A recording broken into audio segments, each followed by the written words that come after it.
एक छोटे से गांव में श्याम अपनी पत्नी लक्ष्मी के और 5 साल के बेटे शिवा के साथ रहता था। श्याम के पास ज्यादा पैसे तो नहीं थे, लेकिन उसके पास जो भी था वो उसमें बहुत खुश रहता था और अपने परिवार को हर सुख सुविधा देने का प्रयास किया करता था।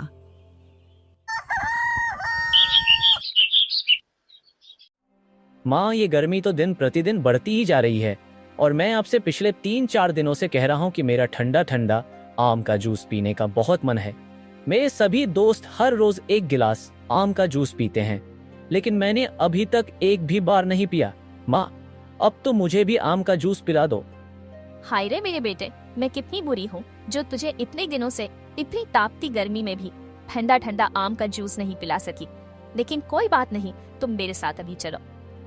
इतना कहकर वो अपने बेटे को लेकर बाजार चली गई और एक आमरस के ठेले पर रुककर बोली, भैया, मेरे बेटी का आम का जूस पीने का बड़ा मन है। मन तो सबका होता है बहन, बस जेब में पैसे होने चाहिए। लक्ष्मी ने कुछ पैसे निकाल कर दुकानदार को दिए। अरे ये क्या, ये तो सिर्फ 4 रुपए है। ये 4 रुपए दिए मैंने पूरे महीने अपना पेट काट काट कर जमा किए हैं। तो फिर एक काम करो, तुम 1 साल और पेट काट काट कर पैसे जमा करो। जब तुम्हारे पास 40 रुपए हो जाएं, तो मेरी दुकान पर आकर अपने बेटे को आम का जूस पिला देना। दुकानदार की ऐसी कड़वी बात सुनकर बेचारी लक्ष्मी उदास होकर सीधे अपने घर चली गई। माँ, वो दुकानदार आपसे कितनी बदतमीजी से बात कर रहा था। हम गरीबों के भाग्य में यही लिखा होता है बेटा, लेकिन तू चिंता मत कर, आज तो मैं तुझे ठंडा ठंडा आम का जूस पिलाकर ही रहूंगी। चल मेरे साथ। नहीं माँ, अब रहने दो, मुझे नहीं पीना आम का जूस। मैं नहीं चाहता हूँ कि अब मेरे कारण आपका और कोई अपमान करें। अरे बेटा, तुम इसकी चिंता मत करो। वो तुम्हारे पिताजी जमींदार जी के खेत में काम करते हैं। वहाँ पर पेड़ों पर सैकड़ों आम लटके पड़े हैं। क्या जमींदार के पेड़ से हम 4-5 आम नहीं तोड़ सकते? फिर लक्ष्मी अपने बेटे शिवा को लेकर आम के बगीचे में चली जाती है। अरे माँ, देखो कितने सुंदर सुंदर आम लटक रहे हैं, बिल्कुल पीले पीले। इन्हें खाकर तो मजा आ जाएगा। फिर लक्ष्मी ने जैसे ही एक आम तोड़ा, वैसे ही जमींदार अपने नौकर के साथ बगीचे में आ जाता है। अच्छा, तभी मैं कहूँ कि मेरे बगीचे से आम दिन प्रतिदिन कम कैसे होते जा रहे हैं। तेरे भिखारी पति के ऊपर तरस खाकर मैंने उसे काम पर रखा। क्या मैंने इसीलिए उसे काम पर रखा था कि उसकी पत्नी और बेटे यहाँ पर चोरी करें? ऐसी बात नहीं है जमींदार जी, वो मेरे बेटे का आम का जूस पीने का बहुत मन था। पैसे नहीं थे तो सोचा कि आपके बगीचे से 3-4 आम तोड़कर जूस बनाकर अपने बेटे को पिला दूं। आखिर छोटा बच्चा ही तो है।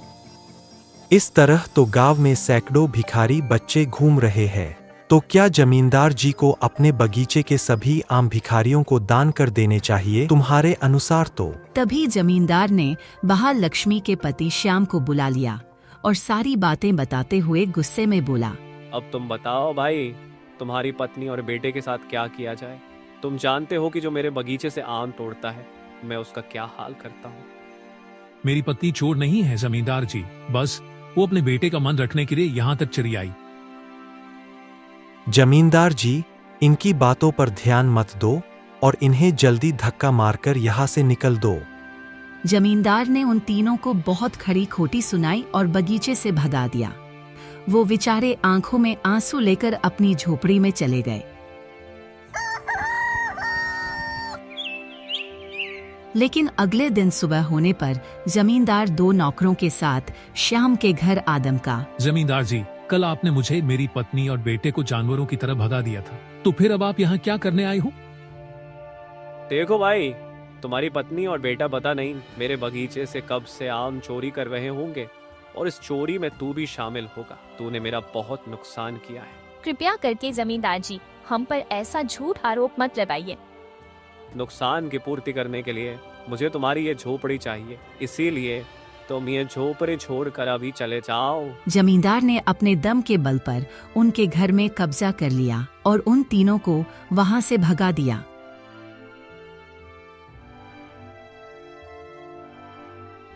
माँ, पिताजी, मुझे माफ कर दो, ये सब मेरी वजह से हुआ है। अगर मैं आम का जूस पीने की जिद नहीं करता तो ऐसा नहीं होता। मेरे ही कारण हमारा घर चला गया। अरे बेटा, तुम ऐसा मत बोलो, तुम्हारी वजह से कुछ नहीं हुआ है, सब भाग्य का खेल है। सुनिए श्याम जी, अब हम कहाँ जाएंगे, कहाँ रहेंगे और क्या खाएंगे? मुझे तो कुछ समझ में ही नहीं आ रहा है। तुम चिंता मत करो, हम जंगल से कुछ घास फूस और लकड़ियां लेकर जंगल के किनारे एक छोटी सी झोपड़ी बनाएंगे। उसी में हम रहेंगे और खाने पीने का इंतजाम कहीं न कहीं से हो ही जाएगा। झोपड़ी बनाने में तो बहुत सारी घास और लकड़ियां लगेगी। शाम होने वाली है, तो हम बातों में समय बर्बाद न करें और जल्दी से काम में लग जाएं। फिर वो लोग जंगल में जाकर घास और लकड़ियां इकट्ठा करने लगते हैं और शाम होने से पहले एक छोटी सी झोपड़ी बना लेते हैं। श्याम जी, हमने रहने के लिए झोपड़ी तो बना ली है, लेकिन इस चक्कर में हमने सुबह से कुछ भी नहीं खाया है। चलो, हम तो बिना खाए सो भी सकते हैं, लेकिन शिवा का क्या होगा? उसके लिए तो खाना का इंतजाम करना ही पड़ेगा। ठीक है, मैं अभी काम ढूंढने जाता हूँ और उनसे मिलने वाले पैसों से खाना ले आऊंगा। ठीक है, लेकिन अभी आपने झोपड़ी बनाई है तो आप बहुत थक गए होंगे, तो थोड़ा बैठकर आराम कर लो, फिर काम ढूंढने चले जाना। नहीं लक्ष्मी, मेरा बेटा भूखा है, मैं आराम कैसे कर सकता हूँ? तुम दोनों आराम करो, मुझे अभी बहुत काम है। इतना कहकर श्याम काम ढूंढने के लिए निकल जाता है।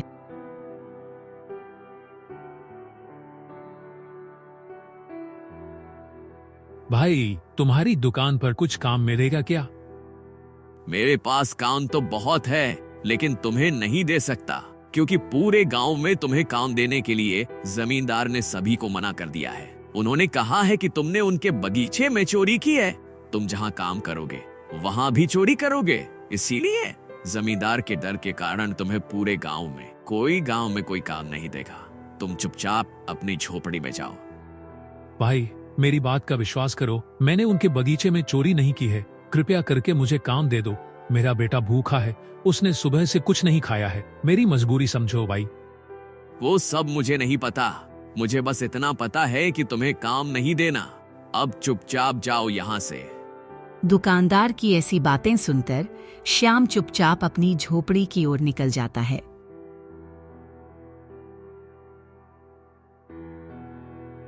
क्या हुआ जी, कहीं काम मिला क्या? अब मैं तुम्हें क्या बताऊं?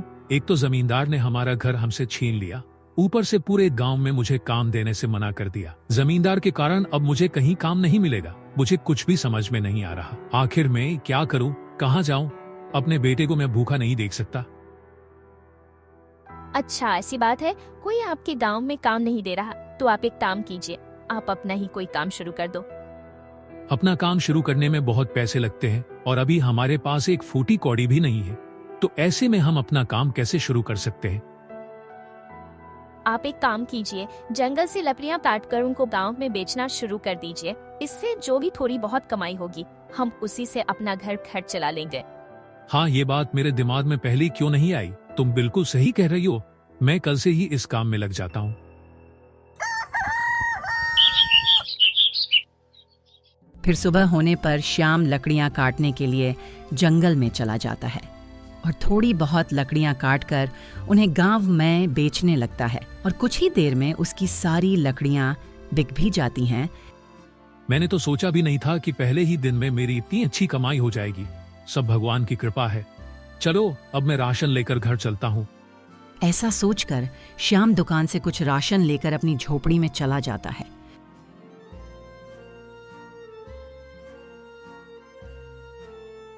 लक्ष्मी, तुम्हारा सुझाव बहुत अच्छा था। आज मैंने जितनी लकड़ियां काटी थी, वो सारी लड़कियां कुछ ही घंटे में काफी अच्छे दामों में बिक गई। और देखो, मैं पूरे हफ्ते का राशन भी ले आया हूँ। जी, ये तो बहुत अच्छी बात है। भगवान करे हमारा ऐसा ही काम चलता रहे। वैसे भी हमारा बेटा शिवा बड़ा हो रहा है, उसका एक अच्छे से स्कूल में दाखिला भी करवाना है, जिसके लिए हमें बहुत पैसों की जरूरत पड़ेगी।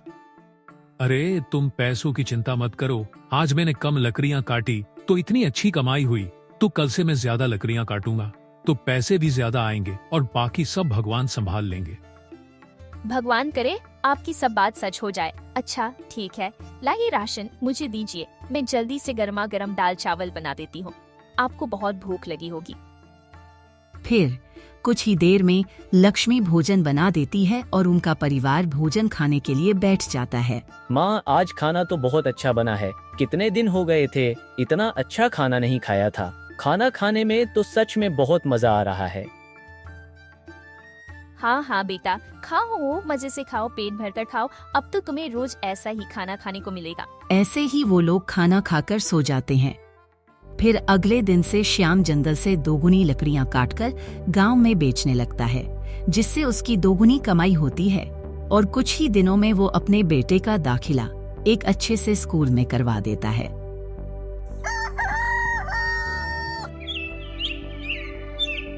पिताजी, मुझे संस्कृत की किताब चाहिए, पैसे दे दीजिए।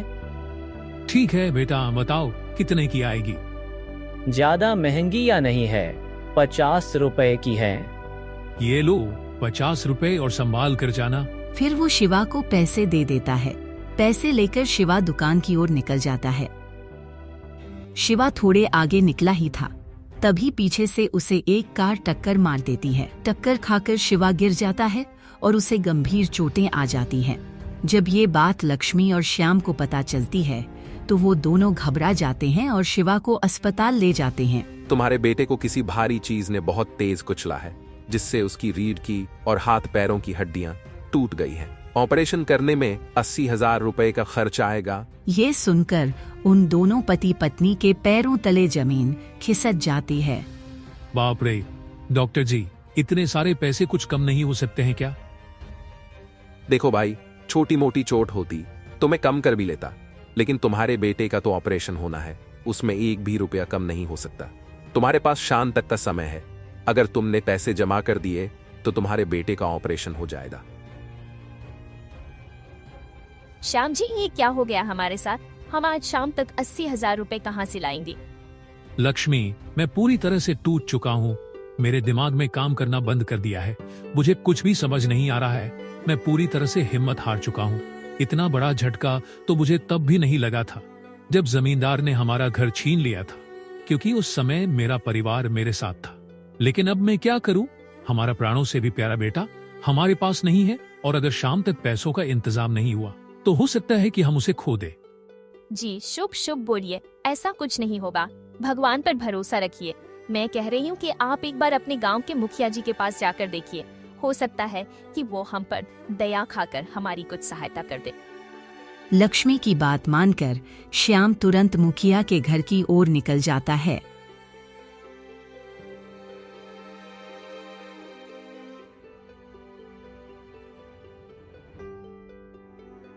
मुखिया जी, कृपया करके मेरी सहायता कीजिए। मेरे बेटे की तबीयत बहुत ज्यादा खराब है। डॉक्टर ने ऑपरेशन बताया है। उसके लिए 80,000 रुपए की जरूरत है। अगर आज शाम तक मैंने पैसे नहीं दिए तो मैं अपने बेटे को खो दूंगा। कृपया करके आप मुझे 80,000 उधार दे दीजिए। देखो भाई, पूरा गांव जानता है कि मैं बिना कुछ गिरवी रखे किसी को एक भी रुपया नहीं देता हूँ। अगर तुम्हें रुपया चाहिए है तो तुम्हें कुछ गिरवी रखना होगा, और मुझे पता है कि तुम्हारे पास गिरवी रखने के लिए कुछ भी नहीं है। तुम्हारे पास बस एक घर था और वो भी जमींदार ने छीन लिया। इसीलिए मैं तुम्हें बिना कुछ गिरवी रख पैसे नहीं दे सकता। मुखिया जी, ऐसा मत कहिए। मुझे पैसे दे दीजिए। बदले में मैं आपका आजीवन नौकर बना रहूंगा। आप जो भी कहेंगे मैं वो सब कर दिया करूंगा, इसलिए आप मना मत कीजिए। तेरे जैसे बहुत नौकर है मेरे पास, और क्या तुम्हें एक बार में समझ नहीं आता है? अगर पैसे चाहिए तो कुछ गिरवी रखो, नहीं तो निकलो यहाँ से। मेरे पास और भी बहुत काम है।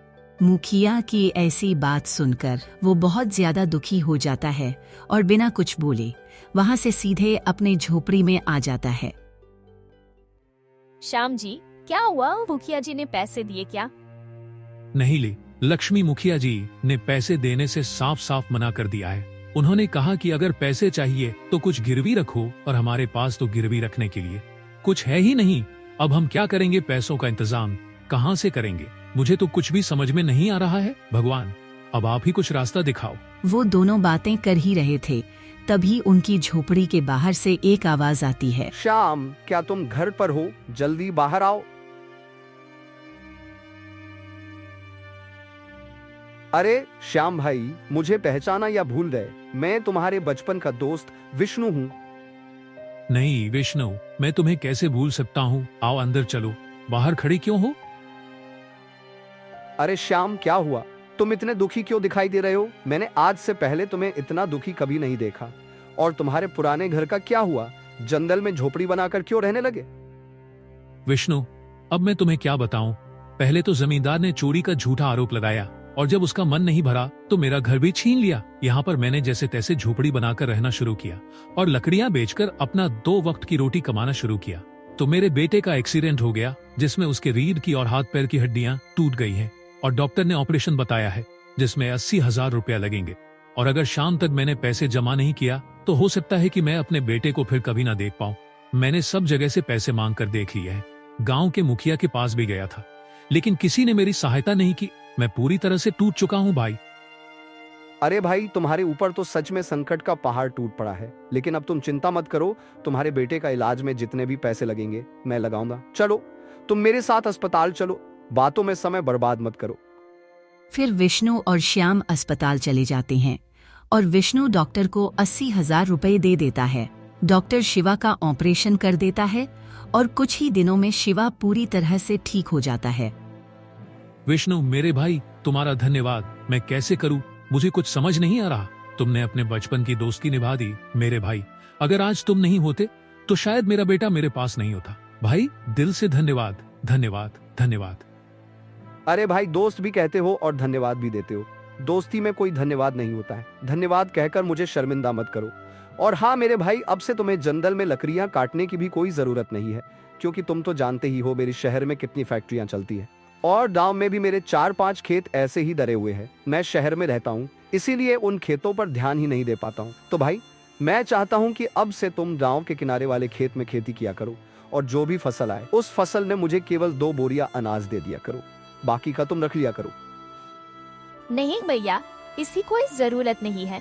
आपने हमारे बेटे का ऑपरेशन करवा दिया, यही हमारे लिए बहुत बड़ी बात है। हम आपका ये उपकार जीवन भर नहीं भूल पाएंगे। आप सच में बहुत अच्छे हो। नहीं भाभी जी, श्याम मेरे बचपन का दोस्त है। उसने भी मेरी बचपन में बहुत सहायता करी है। मैं इतने दिनों बाद अपने दोस्त से मिला हूँ, अब मैं उसको और दुखी नहीं देख सकता। सुनो श्याम भाई, तुमको मेरे खेत में खेती करनी ही पड़ेगी। तुम्हें अपनी दोस्ती की सौगंध है। फिर उसी दिन से श्याम विष्णु के खेतों में खेती करने लगता है। वो दिन रात एक करके खेतों में काम करता है और अपनी पूरी ताकत खेत में जोप देता है, जिससे कुछ ही महीना में विष्णु के खेत में मोती जैसी चमकदार फसल आ जाती है। श्याम, तुमने सच में खेतों में दिल लगाकर काम किया है। इसका परिणाम साफ साफ झलक भी रहा है। तुम्हें पता है पूरे गांव में सबसे अच्छी अपने ही खेत की फसल हुई है। अब तुम फसल को बेचकर अपना घर चलाओ। फसल को देखकर दोनों दोस्त बहुत खुश हो रहे थे, लेकिन जब ये बात जमींदार को पता चलती है तो वो बहुत क्रोधित हो जाता है। क्या विष्णु ने श्याम को अपना खेत दे दिया है खेती करने के लिए? मैंने तो पूरे गांव में मना किया था कि कोई भी श्याम को कम नहीं दे, लेकिन इस विष्णु ने सब खेल बिगाड़ दिया। ऐसे तो मेरी गांव में बदनामी हो जाएगी। लोग क्या कहेंगे कि इसने जमींदार की बात नहीं मानी, लेकिन मैं कर भी क्या सकता। विष्णु तो मुझसे पैसों और धन संपत्ति में बहुत बड़ा है। अगर मैं उससे सीधे जाकर श्याम की सहायता करने को मना करूंगा तो मुझे पता है वो मेरी बात नहीं मानेगा, क्योंकि वो दोनों बचपन के पक्के दोस्त हैं। मुझे कैसे भी करके इन दोनों की दोस्ती में दरार डालने पड़ेगी। जब दोनों की दोस्ती टूट जाएगी तो वो उसे अपने आप ही खेत से निकाल देगा, लेकिन इनकी दोस्ती में फूट डालूं कैसे? थोड़ा सोचने के बाद जमींदार को एक उपाय आता है। हाँ, ये सही रहेगा। कल सुबह ऐसा ही करूंगा।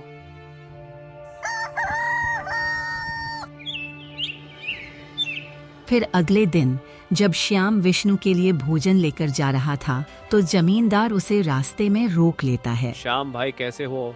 मैं अपनी गलती की माफी मांगने आया हूँ। मुझे अपनी गलती का एहसास हो गया है, कृपया करके मुझे माफ कर दो।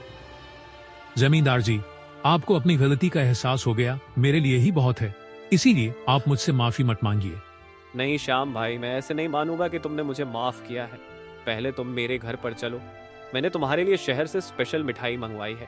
चलकर पहले वो मिठाई खा लो। जमींदार अपनी मीठी मीठी बातों में फंसाकर श्याम को अपने घर ले आता है। श्याम, तुम ये खाने का बैग यहीं रख दो, यहाँ बहुत गर्मी है। चलो अंदर एसी वाले कमरे में। ऐसा कहकर जमींदार श्याम को दूसरे कमरे में ले जाता है और अपनी बातों में उलझाए रखता है, जिसका फायदा उठाकर जमींदार की पत्नी उसके खाने में जहर मिला देती है। और कुछ देर बात करने के बाद श्याम भोजन लेकर विष्णु के पास चला जाता है। श्याम, बहुत देर लग गई तुम्हें खाना लाने में। चलो अब जल्दी पड़ो। सो भाई, मुझे बहुत तेज भूख लग रही है। श्याम जैसे ही खाना निकलता है वैसे ही अपनी योजना के अनुसार जमींदार वहां आ जाता है। रुको विष्णु भाई, खाना मत खाना, इसमें जहर मिला है। जमींदार तुम ये क्या कह रहे हो? तुम्हारा दिमाग तो ठीक है ना? मैं बिल्कुल सच कह रहा हूँ। मैंने अपनी आंखों से जहर मिलते हुए इस शाम को देखा। मेरी बात मान लो, इस खाने को मत खाओ। जमींदार जी, आप ये क्या कह रहे हो? मैंने कब ऐसा किया? जमींदार तुम मेरे दोस्त पर झूठा आरोप लगाना बंद करो और चुपचाप जाओ यहाँ से। देखो विष्णु भाई, मैं झूठ नहीं बोल रहा हूँ। अगर तुम्हें मेरी बात पर विश्वास नहीं होता तो तुम इस खाने को कुत्ते को खिलाकर देख लो, तुम्हें सब पता चल जाएगा। जमींदार की बार बार कहने पर विष्णु खाना को एक कुत्ते को खिलाकर देखा है और खाना खाते ही कुत्ते की मृत्यु हो जाती है। विष्णु के होश उड़ जाते हैं। देखा विष्णु भाई, मैं तुमसे पहले ही कह रहा था कि तुम्हारा दोस्त घर से ही खाने में जहर मिला कर लाया था ताकि तुम खाना खाकर मर जाओ और ये तुम्हारी जमीन हड़प ले। ये बहुत धोखेबाज है, सबको ऐसे ही धोखा देता है। श्याम, ये मैं क्या देख रहा हूँ? तुम इतनी गंदी हरकत कर सकते हो, मैंने कभी सपने में भी नहीं सोचा था। मुझे नहीं पता था कि मैं जिसे अपना बचपन का सच्चा दोस्त समझता था वो मेरे जान का दुश्मन है। अरे अगर तुम्हें मेरा खेत चाहिए था तो तुम ऐसे ही बोल देते, मैं तुम्हें अपना खेत हमेशा के लिए दे देता। लेकिन तुमने दोस्ती में इतना बड़ा धोखा दिया है। मैंने तुम्हें अपना बचपन का दोस्त समझकर तुम्हारे बेटे का ऑपरेशन करवाया और तुम्हें खेतों में काम दिया। तुम्हारी जितनी हो सकती थी मैं इतनी सहायता करता था क्योंकि तुम मेरे बचपन के दोस्त जो थे। भाई मैं सच कह रहा हूँ, अगर तुम्हारी जगह और ऐसा अपराध करता तो सच में मैं उसे अभी तक जेल में डलवा चुका होता। लेकिन मैं तुम्हें कुछ समझकर छोड़ रहा हूँ। आज से हमारी तुम्हारी दोस्ती हमेशा के लिए खत्म और मेरे खेतों के आसपास दिख भी मत जाना। सच कहते हैं लोग कि सांप को चाहे जितना दूध पिला लो, उगने का तो वो जहर ही चले। जाओ मेरी आंखों के सामने से। विष्णु भाई, तुम गलत समझ रहे हो। मैं जब यहाँ खाना लेकर आ रहा था तब जमींदार मुझे अपने घर पर लेकर गया था। जरूर जमींदार ने ही वहाँ पर जहर मिला दिया होगा। ये सब जमींदार का ही षड्यंत्र है। अरे तुम मुझे कब मिले और मैं तुम्हें कब अपने घर लेकर गया? झूठ क्यों बोल रहे हो? देख रहे हो विष्णु भाई, जब इसकी सच्चाई सामने आई तो ये मुझ पर ही आरोप लगने लगा। देखो श्याम, सच क्या है वो मैंने अपनी आंखों से देख लिया है, इसलिए अगर तुमने एक भी शब्द और बोला तो तुम्हारे लिए अच्छा नहीं होगा। चुपचाप मेरी आंखों से दूर हो जाओ।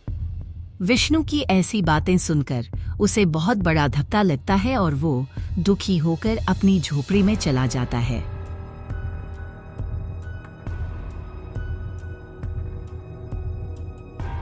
श्याम जी, क्या हुआ?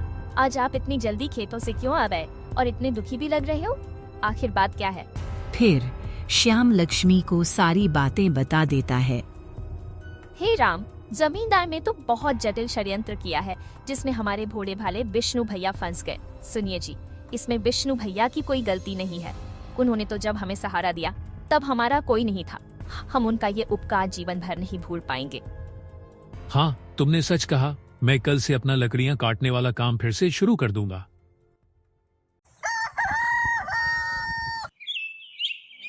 अगले दिन विष्णु शहर जाने वाला था तो वो सोचता है, बहुत दिन हो गए गांव में रह लिया, अब शहर में फैक्ट्रियां भी देखनी है। लेकिन जाने से पहले एक बार जमींदार जी से मिलकर जाता हूँ और उनको धन्यवाद देकर आता हूँ। ऐसा सोचकर विष्णु जमींदार के हवेली की ओर निकल जाता है। वो हवेली के अंदर जाने ही वाला था, लेकिन तभी उसे अंदर से आवाज आती है तो वो वहीं खड़े होकर सुनने लगता है। देखा पुष्पा, मेरा दिमाग, मैंने कैसे दोनों दोस्तों के बीच फुट डलवा दी। मैंने षड्यंत्र ही ऐसा रचा कि जिसमें विष्णु फंस गया। वो तो कभी सपने में भी नहीं सोच सकता कि खाने में जहर में मिलाया था और चालाकी से श्याम को फंसा दिया। ये सुनकर विष्णु के होश उड़ जाते हैं और उसे जमींदार की सारी सच्चाई का पता चल जाता है। वो सीधे श्याम की झोपड़ी में जाता है और श्याम से माफी मांगता है और जमींदार को पुलिस के हवाले कर देता है। तो दोस्तों, हमें इस कहानी से यही शिक्षा मिलती है कि अक्सर आंखों देखी बात सच नहीं होती, इसलिए हमें कोई निर्णय लेने से पहले उसकी पूरी सच्चाई जान लेनी चाहिए। सीताराम, राधे राधे।